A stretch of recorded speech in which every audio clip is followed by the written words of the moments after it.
Okay, so welcome. So once you've filled out your chord grid, this is going to be the first step of recording a 12-bar blues progression that you've just written out on that chord grid into Garageband.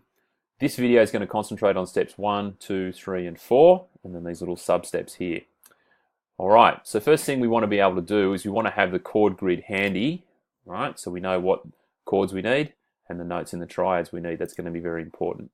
So we're going to open Garageband. So if you open Garageband,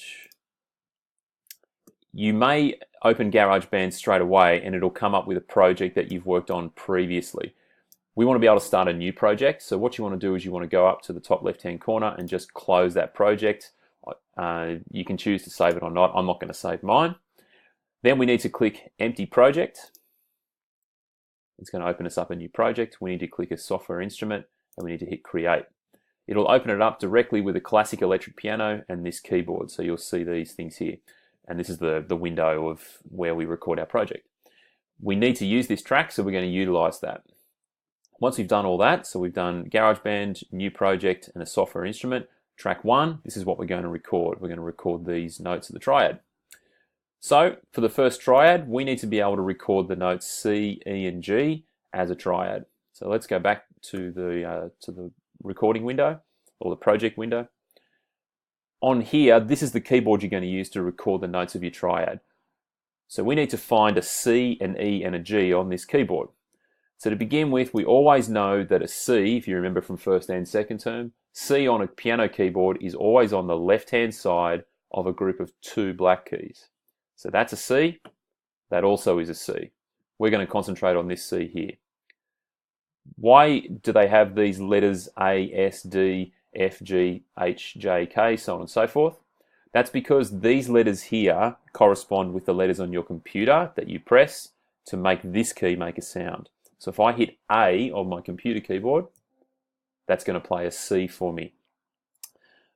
What we need to do is we need to use the notes C, E, and G. So here's a C. If that's C in the musical alphabet, that's going to be D. That's going to be E, that's going to be F, that's going to be G. All right, you play those 3 keys at once on your keyboard, so A, D, and G, and you get that. We want to record 4 of these for 4 beats each. When I hit the record button, I'm going to get a little metronome that's going to count me in. This counting is pretty integral because it gives you a little bit of time to be able to compose yourself before you record. So here we go. I'm going to record this. You should hear a little click track in the background. I might count as well to help with showing you how long each chord's worth. So here we go. Let's hit record and have a go at it. 1, 2, 3, and 1, 2, 3, 4. 1, 2, 3, 4. 1, 2, 3, 4. 1, 2, 3, 4, and then hit the space bar and stop. So now that's my chord 1. I've successfully recorded 4 C major triads that are 4 beats each.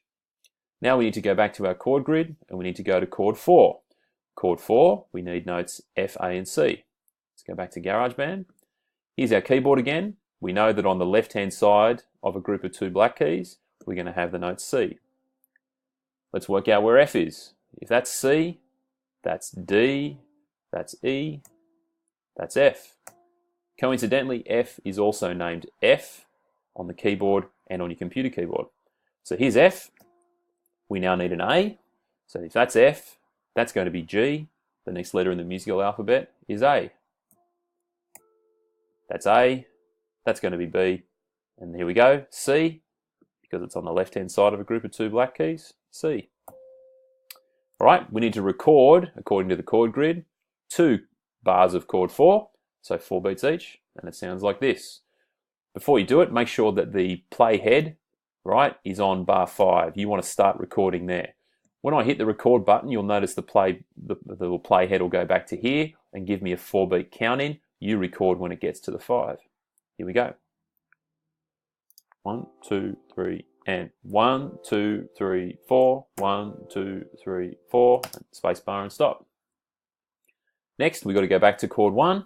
And record 2 bars of chord 1 again. We know what the notes of chord 1 are, so let's just do it. The playhead's on bar 7 where we want to start. Just make sure it's there. Beautiful. Let's hit record with our C, E, and G. Looks like this. 2, 3, and 1, 2, 3, 4, 1, 2, 3, 4, stop. All right. Next, what you need to do is record chord 5. It's a G chord. You'll notice in the previous video, I was asking you to find out what the notes of the triad are. I'm going to allow you to finish off these last 4 bars in your project. To keep going, you should finish there. Okay? So once you've done that, and you've finished all of those recordings of those triads, you can move on to the second video.